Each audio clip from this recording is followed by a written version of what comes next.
obviamente um lugar comum dizer que a instabilidade governativa tem um custo social significativo e que não pode ser confundida com o princípio eletivo da democracia. Aliás, é o seu contrário, pois o princípio da eleição é que deve ser sustentada para períodos longos e pré-definidos, onde sejam aplicadas as políticas nas quais os eleitores votaram e depois julgarem no voto o seu resultado. O recurso constante a ciclos eleitorais curtos, por ausência de soluções políticas estáveis, tem um impacto devastador na gestão da coisa pública, na implementação de políticas sociais e económicas de longo prazo, no descrédito da atividade política e dos políticos e na degradação das instituições.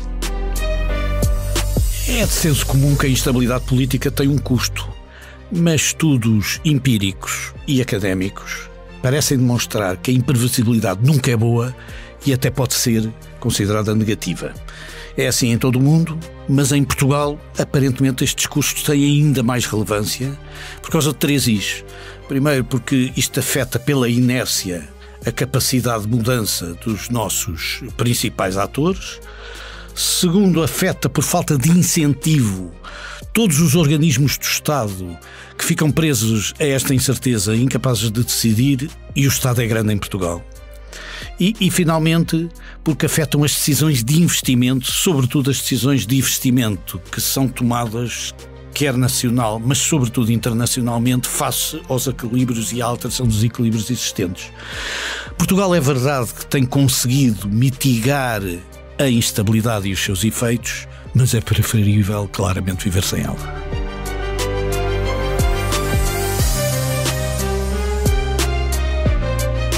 Olá, eu sou a Maria João Babo e bem-vindos à Partida de Xadrez. São um podcast do Jornal Negócios com Gonçalo Moura Martins e António Ramalho, que de 15 em 15 dias olham para o tabuleiro da economia e analisam as jogadas. Neste episódio, olhamos para as consequências da instabilidade política no país. Portugal volta a ter eleições a 18 de maio, as terceiras legislativas antecipadas em 3 anos, e as sondagens até agora não apontam para cenários de sólidas maiorias. Já desfizeram o empate técnico, dão a vitória AD, mas, António Ramalho, pergunto-lhe se vamos ter que nos habituar a viver em miniciclos. Olha, Maria João, antes de mais, dizer que nós estamos a trabalhar sobre um lugar comum. E, portanto, fazer um programa sobre um lugar comum, que é a instabilidade tem custos e devemos não ter instabilidade, é sempre mais difícil porque trazer uma ideia técnica para cima de um lugar comum obriga-nos a um esforço adicional. A primeira coisa que eu queria dizer é que parece que os portugueses gostam de estabilidade. E eu explico isso. Gostam de estabilidade porque nós temos um mecanismo constitucional, um sistema eleitoral que é propício à fragmentação, não é propício à concentração. Isto é, nós, e é perceptível, fazemos 50 anos este ano de que aprovámos, digamos assim, a Assembleia Constituinte que criou a primeira Constituição Portuguesa, que o momento de proporcionalidade era inevitável, porque havia uma necessidade enorme de representatividade das pessoas. E, portanto, a ideia de círculos uninominais ou de círculos de maioria à segunda volta seriam impensáveis no quadro político de 1975. E, portanto, o sistema é muito proporcional. E é mesmo muito proporcional. Nós, às vezes, até olhamos para o sistema e dizemos que ele não tem uma grande proporcionalidade por ter círculos pequenos, mas não é verdade, porque 7 distritos representam 67% dos deputados e 66% dos votos, se excluirmos os votos dos imigrantes, porque os votos dos imigrantes têm um comportamento, uma estrutura diferente. E todos estes distritos têm mais de 10 deputados e considera-se que o método onde começa a funcionar muito bem, o método da proporcionalidade começa a trabalhar muito bem a partir dos 10. Mas se juntarmos os 3 distritos que têm, os 3 círculos eleitorais que têm 9 deputados, que são Coimbra, Faro e Santarém, nós temos 80% das votações e 80% dos deputados. Portanto, a maior parte dos deputados são eleitos por sistema proporcional. E o sistema proporcional é o próprio criador de fragmentação. E a prova disso é que nós olhamos hoje para a nossa Assembleia da República e temos pelo menos 5 partidos neste momento com representação na Assembleia da República que não existiam há 50 anos atrás. Mas há dois efeitos, não é? Esse aumento da fragmentação dos partidos na Assembleia e o peso que a extrema-direita também ganhou e que torna mais difícil qualquer partido conseguir uma maioria absoluta. Mas isso é já um problema conjuntural. A verdade é que estruturalmente o nosso modelo é um modelo de fragmentação, mas curiosamente, sendo um modelo de fragmentação que é consequência do modelo proporcional, os portugueses desde sempre conseguiram ainda assim dar condições da governabilidade na maior parte dos casos nas suas votações.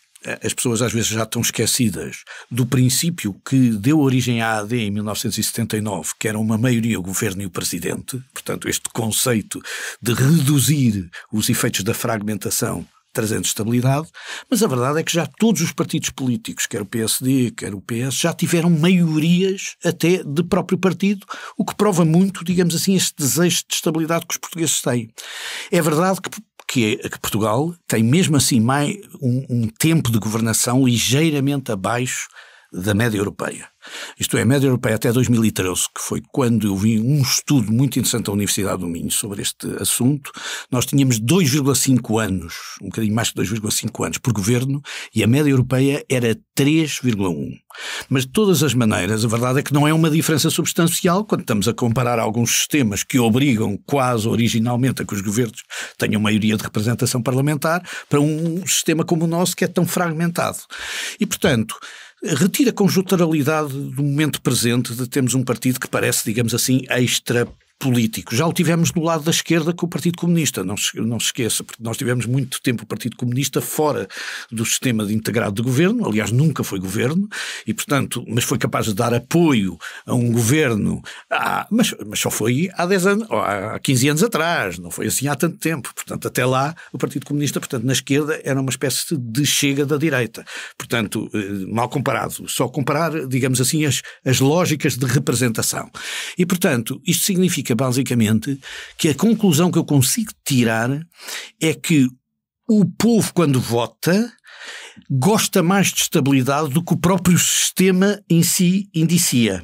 Isto é, o sistema tem mais condições para a fragmentação e para a dificuldade na construção de governos e, curiosamente, o povo parece que de vez em quando vota mais vezes para criar estabilidade. Se calhar isso também nos tirou algumas características que outros países que são ainda mais fragmentados que nós tiveram, que foi uma necessidade de discutir profundamente, antes de formar governo, alianças eleitorais que sejam muito estáveis a despeito dos países serem muito fragmentados.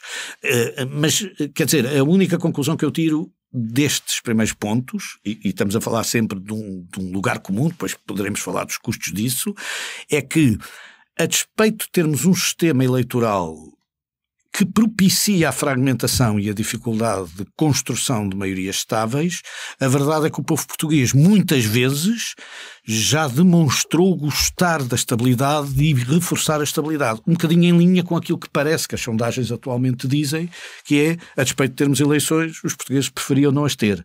Ora, se preferiam não as ter, é porque preferiam não ter esta crise a ter esta crise. Portanto, preferiam manter uma situação que já de si não era estável. Certo. E Gonçalo, isto apesar dos portugueses preferirem a estabilidade, estamos a ver que está a ser difícil, com 3 legislativas antecipadas em 3 anos e com as sondagens a mostrar que não haverá maiorias muito sólidas para nenhum dos lados. Portanto, há um tema, pode esperar? Eu diria o seguinte, há um tema que eu gostaria depois de voltar, mas introduzo desde já, que é o seguinte: a partir do momento que se fragmentou, como se tem visto na política portuguesa, a existência de muitos outros partidos e eles acederem ao Parlamento, a capacidade de haver governos minoritários acabou em Portugal. Minoritárias, com mínimo de estabilidade, a fazer uma legislatura e enfim, isto está a ser uma evidência que aconteceu no passado. Eu penso que nunca mais vamos ter governos minoritários estáveis, consigam ter um quadro de estabilidade governativa daqui para a frente. E isso implicava claramente aquilo que disse o António relativamente a uma Constituição que não propicia a constituição de maiorias ou de quadros governativos estáveis, porque, segundo a Constituição portuguesa, o governo sai do partido mais votado para o Parlamento. É uma coisa importante. Enfim, agora só aqui uma pequena picardia, que é a verdadeira Constituição Democrática de Portugal é a grande revisão de 82, não a de 75, não a de 76. Verdade seja dita. Mas o sistema eleitoral era o de 75. Mas nessa altura não tiveram a coragem ainda de fazer. Porquê? Porque é que é a grande democracia? Porque acabou, extinguiu o Conselho da Revolução e substituiu por um Tribunal Constitucional, e foi essa a grande revisão de 82. Mas acha que era preciso, o que quer dizer é que haja coragem para mudar alguns destes métodos? Não, porque nós entretanto vimos alguns quadros constitucionais terem evoluído noutro sentido. Ainda agora vimos as eleições na Alemanha, e um partido que não atinge aos 5% de número de votos absolutos não entra no Parlamento, como acontece, por exemplo, em Espanha, com uma percentagem menor, e noutros países. Ou seja, os quadros constitucionais de alguns países já entenderam que é preciso criar condições de estabilidade governativa.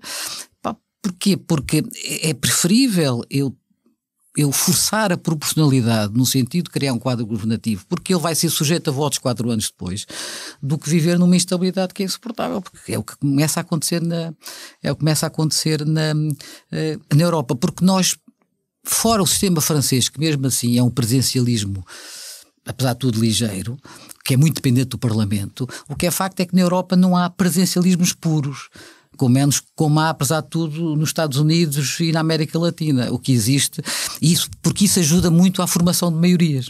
Porquê? Porque há uma segunda volta, e que vão os dois mais votados, e ele tem a maioria e governa. E forma o seu governo, precisa ou não aqui e acolá, consoante alguns países, de mais ou menos apoio dos senados ou dos parlamentos, mas na Europa é tudo regimes semipresidencialistas ou mesmo parlamentares, em que existe sempre, em que o foco do quadro governativo vem do Parlamento, e qualquer cenário de fragmentação desse quadro parlamentar impede cenários de estabilidade. E isso em Portugal não aconteceu, porque há quem diga, não, o método D'Hondt não representa a proporcionalidade. E o António, de uma forma muito clara, demonstrou que sim, em 80%, funciona. Claro que não representa a proporcionalidade em Porto Alegre, em Beja, só tem 2 deputados, naturalmente. Em Beja e naqueles pequenos distritos onde de facto os partidos maioritários ficam sempre favorecidos, porque o terceiro partido, mesmo que tenha uma votação muito significativa, já não consegue chegar ao terceiro deputado, porque ele não existe, ou ao quinto, se for o caso, porque uns têm 4, outros têm 2. Mas eu diria que era fundamental, porque há uma coisa que nós temos que nos centrar, porque vai ser muito, ou seja, quando o Parlamento já está fragmentado e quando já existe uma série de forças políticas a disputar lugares no Parlamento, vai ser muito mais difícil obter um consenso de uma maioria qualificada para alterar a lei que os prejudica. Eles não vão deixar. Portanto, vamos ter que viver com esta lei.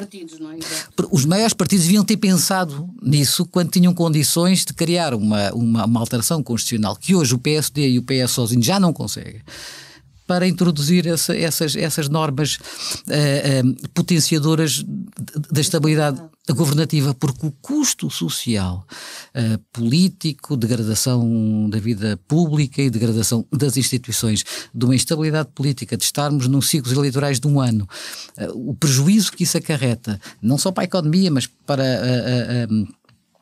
o ecossistema todo social, é brutal. Eu vou ouvir o António Ramalho primeiro sobre este custo da instabilidade, isto é, há um custo, a impossibilidade de planear a médio e longo prazo é a consequência mais óbvia? Eu queria antes de mais dizer que o custo político, eu vou tentar provar que o custo político, que é seguramente muito elevado, é maior do que o próprio custo económico da instabilidade. O custo político é evidente e, de facto, quando nós olhamos para as metodologias dos sistemas eleitorais, percebemos, sem fazer nenhuma apologia de outro sistema, porque não é isto que está em causa, é só pensar nos efeitos, que o Gonçalo falou aqui muito bem, de que existem outras medidas que foram estruturadas exatamente para dar estabilidade mesmo em sistemas proporcionais. O melhor dos exemplos é o exemplo alemão, porque tem um círculo, digamos assim, final, onde se garante a proporcionalidade, mas a contrapartida dessa proporcionalidade é que só podem estar presentes partidos com 5% dos votos. Os liberais não vão estar presentes no próximo Parlamento porque não atingiram os 5% de votos. Simultaneamente, a estruturação é tão forte em relação à estabilidade governativa que, por exemplo, na Alemanha, só é possível aprovar moções de censura com aquilo que se chama uma moção de censura construtiva, isto é, tem que se apresentar um governo alternativo, porque se não houver governo alternativo não se pode deitar um governo abaixo. Isto são exemplos, digamos assim, de estruturas que são montadas. Eu dei o elemento alemão não para fazer nenhuma apologia do sistema alemão, porque julgo que isto merecia um programa à discussão sobre os sistemas eleitorais, mas para dizer, temos um sistema que propicia a fragmentação e outros sistemas que até têm mais fragmentação potencial, como sejam os casos da proporcionalidade pura, aqui é uma proporcionalidade relevante a 80% dos eleitores, mesmo assim encontram depois medidas que atenuam o efeito que essa fragmentação teria sobre a instabilidade para efeitos de cunho político, porque aqui ainda ninguém estava a prever custos económicos. Terá custos económicos também? Bem, terá que ter alguns, mas eu tentei sair, digamos aqui, daquilo que fosse a análise do bom senso, também falarei dela se calhar daqui a bocadinho, para a análise, digamos assim, técnica, para saber se havia alguma análise técnica. E há de facto um estudo da Universidade do Minho que analisou globalmente aquilo que eram os efeitos, um estudo do Francisco José Veiga, que analisa os efeitos que se podem verificar em média em Portugal pela sua instabilidade, não é apenas na troca de governo, mas também na liberdade ou não liberdade económica da sociedade durante esse período, em termos do efeito que isso pode ter em relação à média europeia. Portanto, não é um comparativo com uma situação de estabilidade. Não existe. Não é estabilidade e instabilidade, é estabilidade contra a média europeia, utilizando a média europeia como aquela que tem cerca de 20% a mais de estabilidade do que tem o Portugal, por isso é que é de 2,5 para 3 a diferença, digamos assim, de tempo de governo. E curiosamente, o que se vê é que a análise permite eventualmente retirar que Portugal teria perdido apenas por essa variável, se fosse apenas essa variável a trabalhar, pela falta de liberdade económica e transformação da liberdade económica, 58 basis points, portanto 0,58% ao ano, o que é relevante. O estudo é um estudo de 95 até 2013, portanto é um estudo relevante, e curiosamente por trocas de governo apenas perderia 0,12% ao ano. Mas as trocas e a importância do governo é muito menos importante do que a liberdade económica. E a liberdade económica, nós temos uma queda de 5% contra a Europa, porque a nossa variável em relação à liberdade económica da Europa durante esse período foi de 5%, e aquilo que é o efeito das trocas de governo são 20%, como disse há bocadinho, e portanto temos, digamos assim, um efeito de 12 basis points em relação a de 0,12% ao ano. Em todos os casos, parece que é verdade que há custos económicos relevantes retirados desta situação, que na minha opinião até aumentam um pouco. Porquê? Aumentam um pouco porque progressivamente o Estado foi-se responsabilizando por mais parcelas da economia. E portanto, eu fiz recentemente uma conferência sobre os 50 anos da democracia e o Estado, mesmo em estado de guerra que se verificava em 74, tinha um orçamento do PIB, o orçamento afeto ao Estado era 20%. Hoje estamos a trabalhar com 43%. Estamos a caminhar claramente com aquilo que são as responsabilidades várias para trabalhar, digamos assim, com valores muito próximos, digamos assim, de valores de 40% a 50% em quase todos os países da Europa. Portanto, quer queiramos, quer não, a evolução no sentido que o Estado é um elemento mais presente na economia a diversos títulos, não só aos títulos de regulador, não só aos títulos de supervisor, não só nos títulos também de gestor de parcelas significativas do produto, devem nos levar a considerar que provavelmente isto também tem um efeito particularmente relevante na economia. Depois, porque a parte da liberdade do Estado deste estudo também incide sobre elementos de governação muito clara. Um deles é a perspectiva da versatilidade que o Governo tem na resolução dos problemas, que representaria 6 basis points daqueles 52. O investimento, que representaria 12 basis points, porque o investimento, digamos assim, público diminui claramente. E, finalmente, uma coisa que nós esquecemos sempre, que é a capacidade de alterar a qualidade da burocracia. Porque, de facto, nós temos um sistema que é de cumprir a promessa da simplificação. A simplificação fica obviada, objetivamente, por essa circunstância. Que, curiosamente, é o que vale mais na avaliação da diferença para os outros países da Europa. Mas isto significa que, com alguns números, nós percebemos que, de facto, há um efeito, quer queiramos, quer não, económico, que é muito difícil de quantificar com precisão, mas há um efeito económico da instabilidade. A instabilidade cria um efeito económico negativo na economia de um país instável. E Gonçalo Moura Martins, isto há um bocado ia-nos explicar no seu ponto de vista esse impacto social, económico, político desta instabilidade? Não, vamos lá ver, eu estou a adotar aqui o desafio do António, que é não ir pela lógica do mais óbvia do custo, etc. Eu acho é que há uma questão que é muito importante, que é a capacidade de as instituições abaixo do governo terem autonomia, independência e proatividade para fazer aquilo que devem fazer sem existir um governo, enfim, permanente, ou seja, em que ciclos que ele vai ser interrompido e para eleições e volta outra vez. Ou seja, enquanto que existem, e nós sabemos, casos de grande sucesso de uma administração fortíssima, de uma administração pública fortíssima, de reguladores fortíssimos e de instituições muito fortes que conseguem fazer o impulso e a gestão e o controle das leis de mercado e da economia, independentemente de haver o impulso político de um governo. Em Portugal não existe essa tradição. Para mim isso é claro, ou seja, nós temos uma administração pública com capacidade técnica, mas que necessita de um dirigismo quase cotidiano. E isso faz com que... Ficamos todos dependentes disso. Param as decisões todas, nós sentimos isso, enfim, quando o governo cai, temos 6 meses em que não se passa nada. Não se passa nada, não há decisões, ninguém toma decisões, enfim, a desculpa existe perfeita, etc. Enquanto que, se houvesse políticas públicas que estão em vigor, aprovadas legitimamente, etc., caberia à administração pública continuar a aplicá-las de forma, enfim, autónoma e com autoridade. Em Portugal não existe essa tradição, por mais que basta ver que cada vez que muda o governo, mudam os altos dirigentes todos da administração pública na semana seguinte, como nós sabemos. Eu não sei se era possível, por exemplo, em Portugal, nós não termos um governo como a Bélgica não teve durante 17 meses. Não sei se, não creio que isso fosse possível, exatamente porque a inércia pode ser vencida, ou pode não se notar, ou pode não ter um impacto significativo na economia se for uma crise pontual no meio de uma legislatura que não se completou e perdeu-se 4 meses, etc.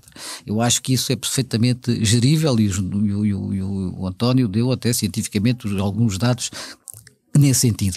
Agora, se nós que estamos a entrar na terceira eleição nos últimos 3 anos, se repetirmos o caso que aconteceu na Madeira, e se daqui a 1 ano, ou seja, se destas eleições não sair um quadro governativo minimamente estável, ou não existe a responsabilidade política para o garantir, isto vai ter impacto na economia, seguramente. Porquê? Porque nós não temos capacidade da administração pública exercer as suas funções sem dirigismo político, e bem, de fixação das políticas públicas por um lado, e por outro lado afetaria, eu acho, não decisivamente, mas com um grande impacto naquilo que são as expectativas dos agentes económicos, porque a economia gera-se com base nas expectativas dos agentes económicos. Portanto, o investimento português ou estrangeiros seria afetado numa situação destas pela falta de decisão? Quando nós vemos as razões pelas quais o investimento em Portugal é escolhido, o investimento estrangeiro em Portugal, a estabilidade é uma das coisas que ressalta mesmo, quer dizer, e as pessoas aceitam, porque vêm de países onde acontece o mesmo, aceitam que haja um percalço, que haja uma vez que um governo não acabe uma legislatura, etc. Agora, se isso começar a ser o padrão do país, isso vai ter um efeito devastador, na minha opinião, na percepção que esses investidores têm relativamente ao país. Porquê? Porque depois eles querem licenciar uma fábrica e não conseguem, porque a administração... Ou estão a contar com uma taxa de imposto... Porque, por exemplo, Vou-lhe só dar um exemplo. A negociação que é feita entre o Estado português e um grande investidor no país é comandada pelo governo, é feita pelo AICEP, mas é comandada. A intervenção do governo é decisiva. Eu não estou a dizer que seja mal, o que eu estou a dizer é que se ela não for possível, quem é que faz essa negociação? Quem é que tem essa autonomia e essa autoridade para fazer? Estou a dar um pequeno exemplo para perceber se isto começar a ser o padrão, vai ter efeitos claramente na decisão de investimento, por exemplo. Isso tem impacto na economia, como é óbvio. E António Ramalho, o Gonçalo falou agora no exemplo belga, também há o exemplo italiano, não é? Que acho que, apesar dos mandatos de 5 anos, cada primeiro-ministro dura em média 13 meses e, portanto, Portugal também de alguma maneira vai começar a ter que caminhar para esta forma de funcionar mais independente dos governos, isto é, que uma economia possa ser mais imune à política. Não parece, se mantiver, digamos assim, o princípio de que o povo português gosta de estabilidade, porque, como eu sou um democrata de convicção, acho que o próprio povo português vai resolver parcelarmente este problema. Claro que às vezes podemos ajudar ou não ajudar com um conjunto de regras, mas as conjunto de regras neste momento, estabilizadas como estão, vão acabar por determinar princípios de estabilidade política diferentes daqueles que existem hoje, se nós todos tivermos a percepção que estes princípios são negativos. Aliás, tivemos um caso como esses, aliás, razoavelmente claro, na Madeira nas últimas eleições, depois de uma sucessão de incapacidades de estabilizar, e o sistema eleitoral da Madeira ainda é mais propício à proporcionalidade do que é o sistema, porque tem um círculo único, portanto cria um círculo único. A verdade é que o último resultado eleitoral demonstrou uma preocupação adicional com estabilidade que o próprio povo eleitoralmente resolveu. E portanto, o que o Gonçalo referiu, que eu acho talvez o mais importante, até porque vou juntar uns dados também técnicos àquilo que o Gonçalo disse, são duas coisas. A primeira é que o modelo como nós o percepcionarmos gostava tanto de estabilidade e apostou tanto nesta estabilidade, que foi aliás um caso de sucesso durante bastante tempo, e que é reconhecido internacionalmente, que não se preparou para a instabilidade do ponto de vista da organização da administração pública. Portanto, não só temos uma administração pública que é particularmente relevante, como essa administração pública que é totalmente relevante está impreparada para decidir sem governo, ao contrário de outros países que se prepararam para esse efeito. Criaram escolas para esse efeito, criaram universidades para esse efeito, criaram carreiras para esse efeito. Nós não criámos nada disso, porque se calhar... tiveram que se adaptar a essas circunstâncias. Ou tiveram eventualmente, mas quer dizer, eu nem vou discutir o ovo e a galinha, vou só discutir, quer dizer, que não temos essa preparação na prática hoje, e portanto isso pode ser até mais um motivo para as pessoas se preocuparem com estabilidade. Não, quer dizer, eu não consigo explicar as motivações que estão subjacentes ao direito de voto das próprias pessoas. Mas o segundo aspecto que é mais importante é que ou tão importante quanto este, é que não só nós não estamos preparados, como também não somos reconhecidos como estando preparados. E é isso que Gonçalo disse. É que se do ponto de vista internacional aquilo que é o elemento determinante é de facto o elemento determinante da estabilidade com que nos olham. Porque a análise que todos os grandes surveys internacionais fazem, e eu trago aqui o do IMD por piada, sobre a atratividade ao investimento de Portugal, determinam que são a performance económica, a eficiência de negócios e a infraestrutura, sobretudo a infraestrutura, são muito mais bem avaliados já do que a eficiência do governo. Nós, na classificação da eficiência do governo, já classificamos pior. E não só classificamos pior, como algumas das classificações que nos são mais negativas são óbvias. A primeira é o quadro internacional da nossa eficiência enquanto governo, portanto já aqui se nota a importância que percebem no exterior que o governo português tem para efeitos da decisão de investimento e naturalmente só acima destas, só a ineficiência fiscal e os altos custos fiscais, porque isso são o elemento mais negativo na avaliação que os investidores estrangeiros fazem sobre nós. Mas portanto, isso só para lhe dizer basicamente que parece-me evidente de facto que a instabilidade tem um custo.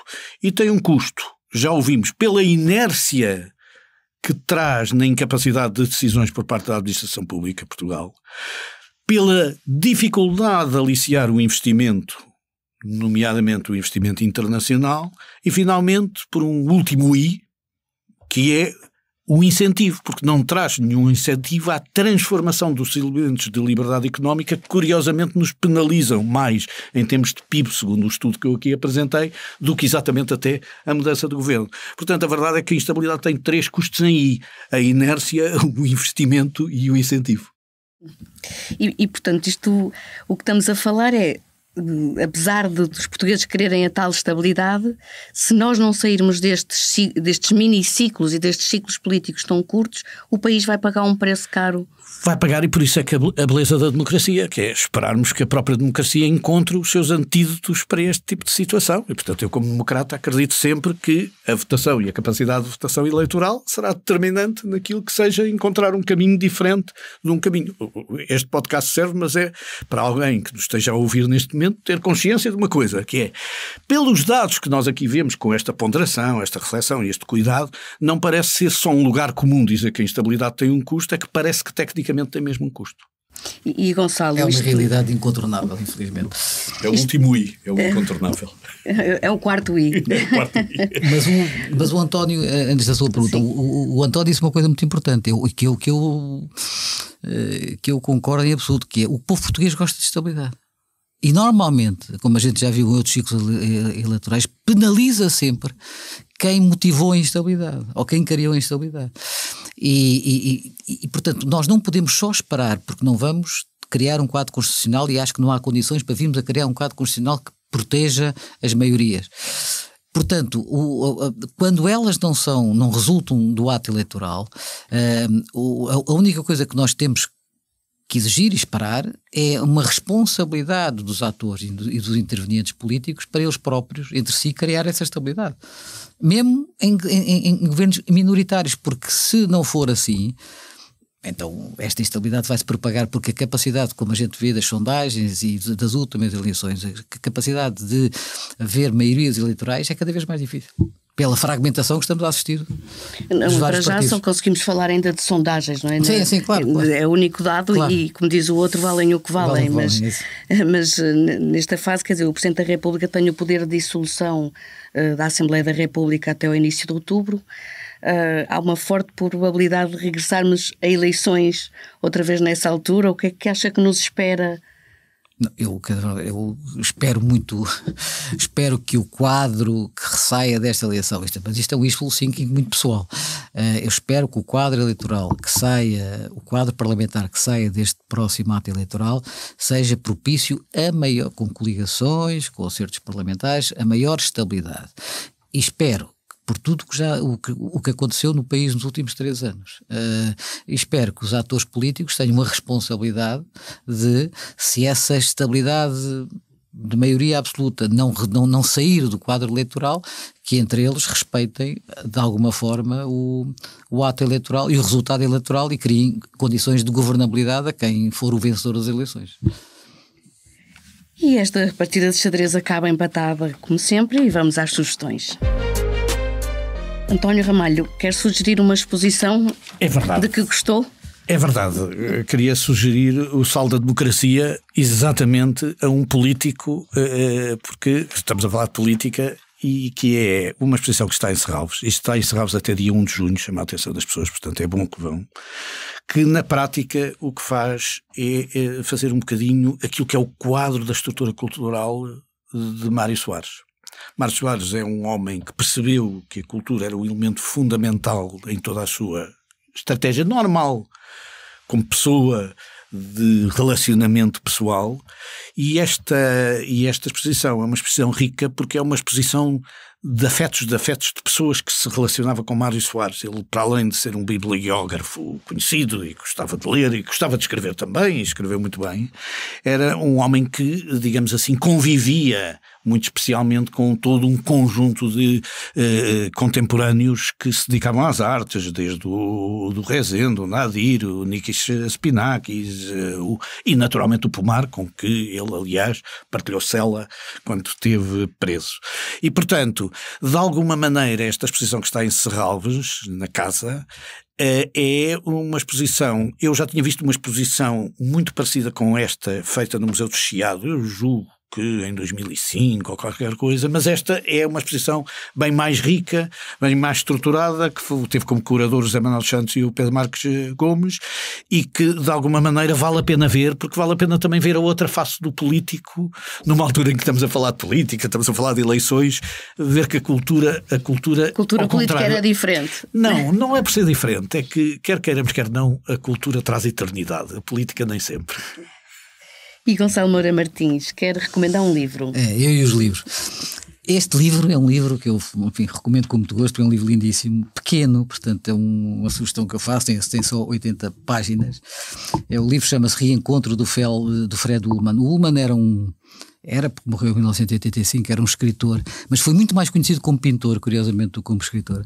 E ele, jovem, enfim, assistiu ao crepúsculo do nazismo e exilou-se. Os pais mandaram, exilou-se em Espanha, depois em Paris, e depois definitivamente casou e ficou a viver em Londres, onde conseguiu uma carreira ligada às artes, à academia, mas muito centrado na pintura. Criou uma liga da cultura alemã, baseada em Londres, onde estiveram muitos germanofólicos muito conhecidos, Stefan Zweig e outros, o Oskar Kokoschka, pintor, etc. E o livro é meio autobiográfico, porque situa-se em 1932 entre dois amigos do liceu, um filho de um médico judeu muito conceituado na cidade, e o outro filho da grande nobreza alemã, muito simpatizante e que teve na origem do nazismo. E o que é curioso é como se vive a história de uma amizade, mas que convive num liceu, num ambiente escolar, em que começam a vir os ódios, os comentários, os divisionismos, que é tão difícil, é tão fácil incendiar uma população com base em preconceitos e com base em histórias, e esta amizade acaba por separá-los, porque os pais enviaram-na para fora, na história, não é? É quase igual, enviaram-no para os Estados Unidos, onde ele ficou a viver, etc.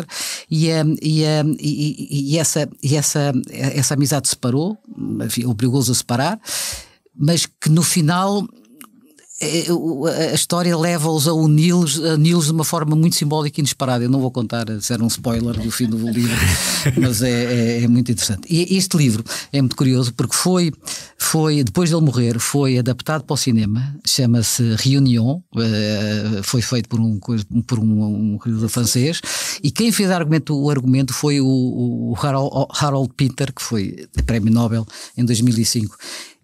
É muito interessante o livro, eu recomendo vivamente. Reencontro de Fred Ullman. Muito bem, e esta foi a Partida de Xadrez, um podcast que pode ser ouvido no site do Negócios e nas principais plataformas. António Ramalho e Gonçalo Moura Martins voltam daqui a 2 semanas a colocar as peças em cima do tabuleiro.